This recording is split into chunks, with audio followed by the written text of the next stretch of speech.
Hey guys, my name's Sam and welcome to Prep Medic. This week's video, we're reviewing the K9 Micro TraumaPAK Elite.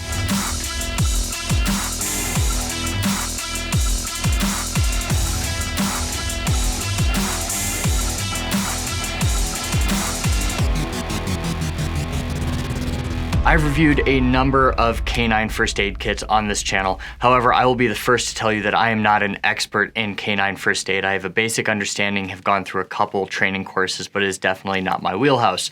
Therefore, please feel free to call me out on any false information down below in the comments. So this pack right here is a very small K9 first aid kit. It's actually the smallest K9 first aid kit that I have reviewed on the channel. The exterior is 1000D Cordura nylon. It's very, very sturdy, and then it has elastic to size it up and down depending on what you want to keep in it. It comes in a variety of different colors. I personally despise this camo pattern. I don't know anybody that's wearing uniforms like this. You can get the multicam green, black, red, and then a couple odd colors as well. So no worries on that front. For attachments, you can wear it on a belt horizontally, or you can mount it onto MOLLE, and it does come with a MOLLE mounting clip. It's not a malice clip, it's just a fabric item to thread through your vest or your battle belt, whatever you have. So it's very versatile in how you wear it. Now, coming into the kit, we've got a red pull here. You can attach whatever patch you want on the front, and then I believe you can actually customize it. It can be like a state patch or the TraumaPAK patch. This one just came with the TraumaPAK patch. Take off the cover here, and you have some PPE. Now, this is kind of the first thing that's fine to have, but not something that I would necessarily be concerned about in a K9 kit. I'm never that concerned about PPE when I'm treating a dog, mainly because most diseases are not transmissible from me to the dog, dog to me. These are not sterile gloves, so it's not going to do anything to prevent infection for that canine partner. Coming into the kit a little bit farther, we've got a chem light, and I think it had a Sharpie on this side, but I think I took it off in a hurry when I needed a Sharpie for something. Chem lights are fine, not something that I use a ton in my own practice, and then Sharpies are always great to have. In the front of this kit, you have a save card, and it's just a little instruction card to talk about your order of operations for treating major injuries. So stop the bleed, open the airway, vented chest seal, and then prevent your exposures. This does work for canines too. The order is relatively similar. However, this is all for humans mainly. And then on the back, it's run, hide, fight. Not something that I think a professional really needs in the kit. It's something that I would take out almost immediately. I would love to see a canine version of this if we're putting it into a canine kit. I think that would be a great addition to this.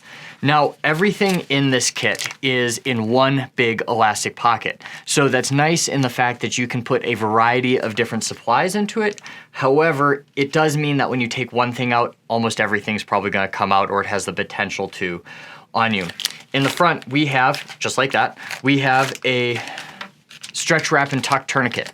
Not TCCC approved for humans. However, this is recommended for your canine. So your canine TECC, this is what they want you to go with. It's really, really wide, which gives it lower occlusion pressures, and it's not rigid. So when you're putting it on the upper thigh of a dog, it's providing pressure in the right places. You can also get this kit with an elastic bandage, which will work just as well. That's really how you control bleeding on dogs, because they have arteries that are kind of on the surface of the skin, so it's easier to compress. So that's this in here. SWAT T just raised their price pretty substantially, which kind of sucks in my opinion.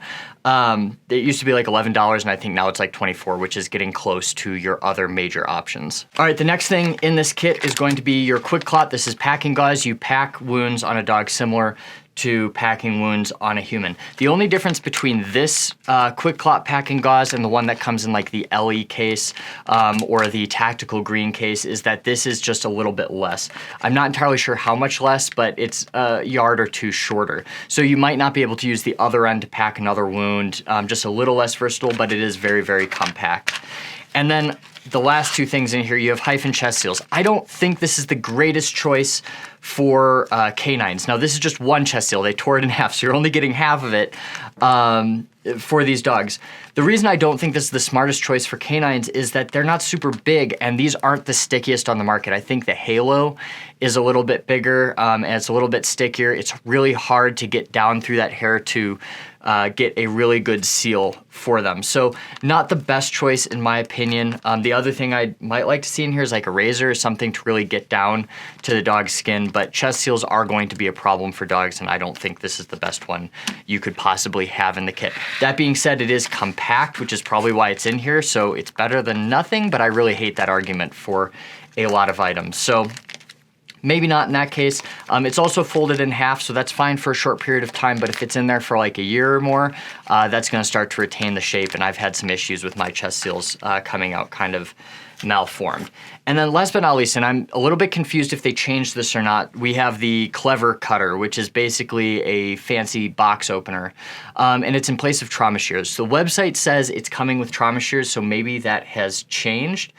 It'll probably work to like rip some clothes off, maybe like a strap on the dog's vest. You could probably get a collar off, but it's not going to replace your trauma shears. It's really not even a medical device. Not the best thing in here in my opinion. It's not really bad. It doesn't take up much space, but I would probably like to see like a rip shear or actual trauma shears in here to get down to the dog. Only other thing that's missing would be a muzzle. That's something that I've seen come with a lot of other kits. You have little soft muzzles that go around the dog. Now, the K9 handler should have a muzzle, but if you're using this for your family dog that you're just taking for walks, that's probably something you would want. After all, even a good dog, a dog that's never bit anybody in its life, might start biting if they're hurt or in severe pain. So just keep that in mind with this kit. Altogether, I believe this kit costs around $100. I think it's like $99. If you get it with the elastic bandage, that brings it down to $90, $80, $90. Mainly, you're paying about 50% for the nice case, and then you have the medical supplies in here. Just to kind of sum it up, the things that I would really like to see in here, I'd like to see a muzzle, actual trauma shears, and then a better chest seal for canines, along with a safeguard that's meant for canines as well. If you have any questions, please leave them in the comments down below, and I will see you next week.